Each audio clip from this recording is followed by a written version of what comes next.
Bonjour et bienvenue. Aujourd'hui, on va se plonger dans une analyse qui a de quoi laisser vraiment perplexe. On a sous les yeux des données sur ce qui a captivé l'attention du monde en janvier 2026. Et franchement, la hiérarchie d'actualité, elle est déroutante. On a un graphique, un camembert, très simple, Global Social Media Attention January 2026. Et notre mission, c'est de comprendre comment on a pu en arriver là. Déroutant, je crois que c'est le mot parfait. On s'attend à une certaine logique dans l'actualité mondiale, mais là, ce graphique vient tout bousculer. Complètement. Alors allons-y, décortiquons ça. Le graphique, il est partagé en trois, et les parts sont très inégales.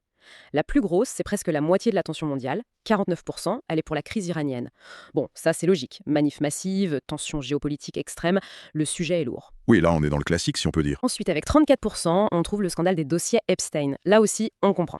C'est une affaire sordide qui touche aux plus hautes sphères. Tentaculaire, oui. Et puis, il y a la troisième part, 17%. Et c'est là que ça devient, je sais pas, presque surréaliste. Il s'agit du scandale de la CAN, la Coupe d'Afrique des Nations. La source le nomme même le Morocco F. Scott Scandal. Et 17%, ça peut ne pas sembler énorme comme ça, mais quand on le met à côté des deux autres sujets, C'est là que ça vient fou. voilà, c'est là qu'on a le vertige. On parle d'un tournoi de foot qui se hisse sur le podium des préoccupations mondiales. C'est exactement ça. La question qui me vient tout de suite, c'est comment un événement sportif, même avec un scandale, peut rivaliser en attention avec une crise qui flirte avec la menace nucléaire. Et une affaire criminelle qui expose les pires déviances de l'humanité. C'est ce décalage, cette anomalie qui est au cœur de notre discussion aujourd'hui. Et avant même de se demander pourquoi, il faut s'arrêter sur le comment. Je veux dire, comment ces données ont été collectées. Parce que si c'était juste un comptage de hashtags, On pourrait dire que c'est juste du buzz. exactement, on balayerait ça d'un revers de la main. Or, la note méthodologique, elle, est très claire. Ce n'est pas du tout le cas. C'est plus solide que ça alors? On ne parle pas juste du bruit sur les réseaux? Ah, bien plus solide. La source parle d'un indice synthétique d'attention médiatique et sociale. En fait, pour avoir ces pourcentages, ils ont combiné plusieurs choses. D'abord, le volume pur de la couverture médiatique, la presse traditionnelle, les JT. D'accord, la base classique. Voilà. Ensuite, ils ajoutent la présence dans les tendances, sur X, TikTok, etc. Mais ils ne regardent pas que le volume. Ils regardent la portée géographique. Un sujet trending dans 80 pays, ce n'est pas pareil qu'un sujet qui l'est dans 5. C'est un point crucial, ça. Le troisième critère, c'est la durée de vie. Est-ce que c'est un flash de 24 heures ou une saga qui dure des jours? Et enfin, le plus important peut-être, L'engagement. l'intensité de l'engagement, oui. Là, on ne compte plus les likes. On analyse la nature des interactions. Est-ce que ça génère des débats passionnés? Des vidéos virales? Est-ce que des personnalités publiques en parlent? C'est ça qui fait la différence. Donc on est sur une mesure beaucoup plus qualitative qui cherche à évaluer la profondeur de l'impact d'un sujet. C'est ça. Et la source le dit très bien. Cette méthode intègre la profondeur politique et narrative d'un sujet, pas juste son bruit algorithmique. C'est pour ça que ce graphique est si puissant. Il nous dit de quoi l'humanité, ou en tout cas sa fraction connectée, a réellement parlé, débattu. Et ça rend la présence de ce match à 17% encore plus dingue. D'accord, donc la méthode est béton, le résultat est donc encore plus troublant comme le dit la source. Le fait qu'un match de foot se hisse à ce niveau, c'est vertigineux. Il faut qu'on s'arrête une seconde là-dessus. D'un côté, on a la géopolitique lourde, la crise en Iran. La source précise bien, on parle de risque de guerre nucléaire. Le plus haut niveau d'alerte, oui. Le sort du monde en jeu. De l'autre côté, l'affaire Epstein. L'analyse dit que c'est l'une des affaires les plus sombres de l'humanité. On est dans l'abject, la criminalité en réseau. Des sujets qui touchent aux fondations de nos sociétés. La justice, l'abus de pouvoir. Et juste après ces deux titans de l'actualité, ces deux gouffres, on trouve une finale de la Coupe d'Afrique. On a l'impression de lire une mauvaise blague, non? A priori, ça n'a aucun sens. Le contraste est tellement violent que ça en devient presque comique, si ce n'était pas le reflet d'une réalité.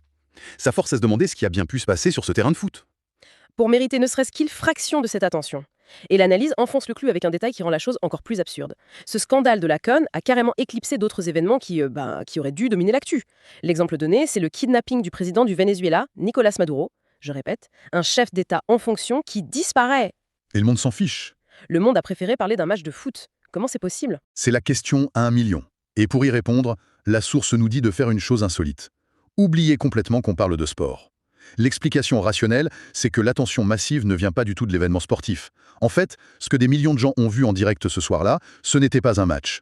La source utilise une expression très violente. C'était un hold-up en direct. Un hold-up? C'est un mot incroyablement fort pour un match. Qu'est-ce que ça veut dire par là? On parle de corruption, arbitrale, de pression. On parle de tout ça à la fois. Et c'est ça qui a créé la tempête parfaite. L'analyse du sentiment collectif est sans équivoque. Le sentiment dominant, ce n'était pas la déception ou la joie sportive. C'était un sentiment pur d'injustice profonde. La perception qui est devenue virale, c'était celle d'une tentative de voler la Coupe d'Afrique par tous les moyens. Pression, manœuvre, corruption. D'accord, donc le public n'a plus vu des athlètes, mais mais des victimes et des bourreaux. C'est ça.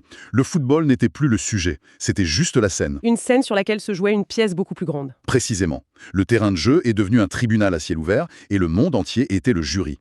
Et ce qui a fait basculer ça d'un scandale régional à une saga planétaire, c'est le dénouement. Ah, la fin de l'histoire. La fin est capitale. Et ici, la fin a été, selon la source, dramatique pour les corrupteurs. C'est le fameux retournement de situation, le twist final qui change tout. C'est l'arc narratif parfait. Vous avez une injustice flagrante, un sentiment de colère qui monte, et puis bam, un coup de théâtre. Il y a une phrase dans l'analyse qui résume ça de manière spectaculaire. Je la cite presque. À l'ultime minute, contre tous les scénarios écrits d'avance, ce qui a été décrit comme une forme de justice divine a fait échouer cet hold-up marocain à ciel ouvert. C'est une image incroyable. Justice divine, hold-up à ciel ouvert. On n'est plus dans le commentaire sportif? On est dans l'épopée. C'est ça? C'est la perception d'un miracle, d'une justice qui vient déjouer la machination la plus cynique, qui a transformé un match en légende instantanée. C'est devenu une fable universelle que tout le monde pouvait comprendre. Et j'imagine que pour qu'une fable puisse rivaliser avec l'Iran et Epstein, il faut qu'elle contienne des ingrédients vraiment fondamentaux. C'est exactement ce que la source avance. Pour arriver à ce niveau, l'événement a dû cocher toutes les cases de ce que l'analyse appelle une tragédie moderne. Une tragédie moderne. Qu'est-ce que ça implique? Pensez aux grandes histoires. La source liste les composantes qui étaient toutes réunies ce soir-là. Il y avait le pouvoir et l'argent qui tentaient d'imposer leur volonté. Ok. Il y avait l'injustice, criante, visible par tous. Il y avait la colère populaire, ce déferlement sur les réseaux. Et surtout, l'élément le plus puissant, un final où le faible renverse le fort. C'est David contre Goliath. Rejoué en direct, devant des centaines de millions de personnes. Quand on le présente comme ça, on comprend mieux comment l'émotion a pu être aussi forte. Oui, c'est un schéma narratif auquel on est tous incroyablement réceptifs. Et arrivé à ce stade, quand on a tous ces ingrédients, l'événement change de nature. La conclusion de l'analyse est inévitable. Ce n'était plus du sport. C'était un fait social total. La source emploie ce terme. C'est un concept fort, ça, qui vient de la sociologie. Un concept essentiel, oui, de Marcel Mauss. Pour le dire simplement, un fait social total, c'est un événement qui, comme un éclair, illumine d'un coup toutes les facettes d'une société. Sa politique, son économie, ses lois, ses angoisses. Et dans ce cas, la société, c'était le monde entier. Exactement, le monde entier, connecté en temps réel. Alors concrètement, qu'est-ce qui a fait basculer ce match dans cette dimension-là? Quelle est la valeur la plus profonde qui a été touchée? L'opinion analytique finale de la source est, je trouve, la plus éclairante. Elle suggère que ce qui a fait exploser l'affaire, ce n'est pas seulement l'injustice, c'était, je cite, « la sensation collective d'avoir assisté à une tentative de confiscation symbolique d'un bien commun africain et à son échec public en mondovision ». La notion de bien commun est donc la clé. C'est intéressant parce qu'un bien commun, on pense à l'eau, à l'air. Comment une coupe de foot peut jouer ce rôle? C'est toute la puissance du symbole. Dans ce contexte, la Coupe d'Afrique a cessé d'être un trophée.